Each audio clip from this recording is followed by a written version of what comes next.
बिस्मिल्लाहिर्रहमानिर्रहीम अस्सलामु अलैकुम वरहमतुल्लाहि वबरकातुहू। अज बिलखुसूस उन क्लिप के मुतालिक उन उनवान के मुतालिक तमाम सभी दोस्तन के सामू पेश थी हुआ। काफ़ी दोस्त हजरातन सवाल जारी सारियन तो साईं शब्बे बरात वारी रात अचे भी शोबान की 14-15 जी रात भलारी रात। उन रात में असांजा नौजवान हजरात खुशी जो लम्हो खुशी की घड़ी किए गुजारिन था, फटाकन के ज़रिए या धमाकन के ज़रिए बम धमाक जेका थींदा उन्हनि जे ज़रिए उहे ख़ुशी करे शब्बे बरात के मल्हाइनि था। त साईं इन जे बारे में तो रोशनी कजो तो इहो जाइज़ आहे या न। त वज़ाहत कंदो हलां, फटाका फाड़ण बम धमाका ॿारण इहे शयूं करण हराम आहिनि। पहिरीं ॻाल्हि ॾिठो वञे त वाणियाणी या जेके ग़ैर मुस्लिमनि जिन जी होली थींदी आहे या अहिड़ा ॾिहाड़ा थींदा आहिनि जंहिंमें उहे फायरिंग कंदा आहिनि, ख़ुशी में फटाका फाड़ींदा आहिनि या ख़ुशीअ में बम धमाका फाड़ींदा आहिनि, वाणियाणी यानी उन्हनि जो मुस्लमानी सां ताल्लुक़ु कोन्हे, मुस्लमान कोन्हे, उहे फाड़नि था, उन्हनि जे क़िस्म में हर कुझु जाइज़ आहे।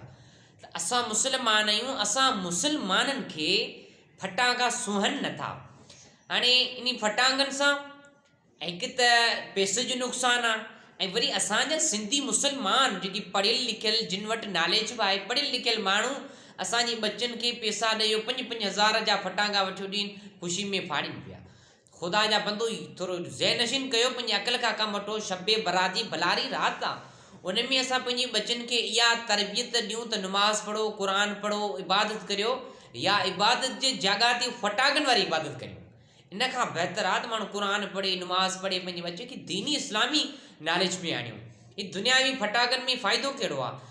कसीर तइदाद में दोस्तनि चयो त साईं हीअं फटाकनि जी बम बारी हले पई, जंहिंजे ज़रिए काफ़ी दोस्तनि कंहिंखे अखि में धकु लॻो आहे, कंहिंखे किथे, कंहिंखे आङर में, इन नुक़सानु थियनि था। बच्चनि जे लाइ बि नुक़सानु आहे, माइटनि जे पैसनि जो बि नुक़सानु आहे। जेकॾहिं बच्चो थोरो ज़िद करे थो, माइट हुनखे फटाकनि जी भरी वठी ॾेई छॾे। जंहिंजो तालुक़ु को बि शरीयत सां कोन्हे, फटाका फाड़णु बम धमाके करणु हराम आहे। इहे जेके ग़ैर मुस्लिम रस्मूं कनि था, उहे रस्मूं असां वाणिया करे वेठो। पोइ ग़ैर मुस्लिम वाणियुनि में असां में कहिड़ो फ़र्क़ु रहियो आहे? ऐं वाणिया नमाज़ पढ़नि कोन, यानी उहा नमाज़ सां तालीक़ ई कोन्हे। असां मुस्लमाननि में इहो कमियूं पेश घणो थी विया। असां मुस्लमान चोरियूं, धाड़ो, फुरूं, कूड़, फितना जहिड़ा इहो सम्झ आई, नमाज़ पढ़ूं कोन, वाणियुनि सां गॾु तालुक़ आहे, गॾु वाणियुनि सां खाऊं। ऐं हाणे रही ॻाल्हि इहा, ग़ैर मुस्लिम होलियुनि में पंहिंजे ॾियारनि में फटाका फाड़ी उहे ख़ुशियूं कनि, असां वरी शब्बे बरात जे ॾींहुं पंहिंजे बच्चनि खे फटाकनि जूं भरियूं वठी ॾियूं, ॿिया फाड़ियो, वारो कयो, को बि माना मसइलो कोन थींदो, जाइज़ आहे बिल्कुलु। त इहा शइ हराम आहे। उन्हनि माइटनि खे आउं हिदायत थो करियां, पंहिंजे बच्चनि खे सिधी राह ते आणियो, इन फटाका न वठी ॾियो, बम धमाका न फाड़ियो। ऐं ॿी ॻाल्हि त असां मस्जिद में नमाज़ ई कोन था पढ़ी सघूं। ऐं मथे साल जेको गुज़रियो आहे, उन में मग़रिब जी नमाज़ आउं पढ़ाए रहियो हुउसि। मग़रिब जी नमाज़ में क़िराअत जॾहिं करियां पियो त क़िराअत जे दौरान 15-20 फटाकनि बम धमाकनि जा आवाज़ करण ते पइजनि था। माण्हुनि जी कसीर तइदाद में, बिलख़ुसूस त ठटे शहर में, ये वॾी बीमारी ठटे शहर जे नौजवाननि सां आहे। जेके नौजवान घणा बम धमाका कनि था, फटाका फाड़ींदा, फुज़ूल ख़र्च, फुज़ूल पैसा, जिन में को फ़ाइदो कोन्हे, रुगो नुक़सानु आहे। 2-टे मिंट फटाको फाटो कहिड़ो, हुन सां त को फ़ाइदो कोन थींदो, नुक़सानु थींदो, जान जो नुक़सानु।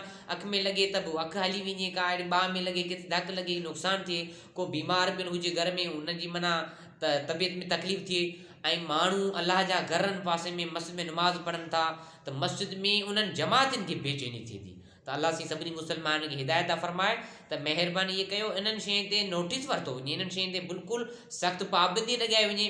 माण्हू चवंदा त रोज़गार आहे, रोज़गार जा ॿिया बि ज़रिया कई आहिनि, ॿिया बि रोज़गार इलाही आहिनि। ज़रूरी इहो कोन्हे त फटाका बसि हलायो इहो रोज़गार आहे। इहो बच्चनि जी ज़िंदगी खे ख़राबु करण वारो मुस्तक़बिल आहे। बच्चनि जी जेको सुठो मुस्तक़बिल चाहियो था त बम धमाका फटाका न वठी ॾियो, फिज़ूल ख़र्च न करे ॾियो।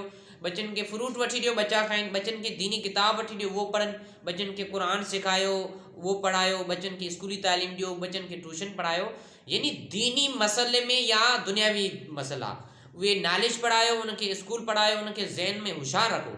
बाक़ी जेकॾहिं इन फटाकनि बम धमाकनि ते पंहिंजे बच्चनि खे महदूद रखंदा त उहो अॻियां मुस्तक़बिल में तव्हांखे कहिड़ो फाड़ा मारे ॾींदा। अलाह से सभिनी मुस्लमान खे हिदायत फरमाए। वमा अलैना इल्लल बलागुल मुबीन।